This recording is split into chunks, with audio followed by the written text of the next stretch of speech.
Kamarhati Sagar Dutta medical college হাসপাতালে মৃতদেহ স্থানান্তরের বিনিময়ে 22,000 টাকার দাবির চাঞ্চল্যকর অভিযোগ উঠেছে।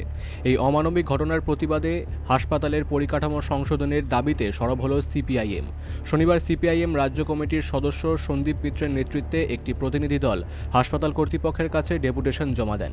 সন্দীপ মিত্র অবিলম্বে দোষীদের চিহ্নিত করে শাস্তির দাবি জানান। একই সঙ্গে হাসপাতালের নিরাপত্তা ও পরিষেবা নিশ্চিত করার দাবিও তোলেন তিনি। যে সাগর দত্ত হাসপাতালে এসেছিলাম, লাগাতার সাগর দত্ত হাসপাতাল নিয়ে অসংখ্য অভিযোগ আমাদের সাধারণ রোগীরা আমাদের করছে। সেই সমস্যা সমাধান নিয়ে এমএসভিপি স্যারের সঙ্গে আমরা দেখা করতে এসেছিলাম, কিন্তু কার্যত কোনো সুরা হলো না। প্রথম কথা আমাদের ছিল, কয়েকদিন আগে দেখেছেন বেসরকারি হাসপাতালে এটা হয়, সরকারি হাসপাতালে ডেড বডি ছাড়াবার জন্য এখানকার দালালদের 22,000, 20-25,000 টাকা করে দিতে হবে। তাও সেটা নাকি এমএলএ সাহেব ফোন করলে তবে তার সমাধান হবে। তা আমরা সে বলে গেলাম যে এইটা একটা ঘটনা সামনে এসছে, কত ঘটনা সামনে এসছেন, এটা চলবে নাকি? গোটা সাগর দত্ত হাসপাতাল দালালরা এখন কবজা করে নিচ্ছে। এখানে আপনি ভর্তি করান, এখানে আপনি ট্রিটমেন্ট চান, এখানে ইউএসজি করাতে যান, দালালদের পয়সা যারা, কোনো কাজ এখানে হবে না।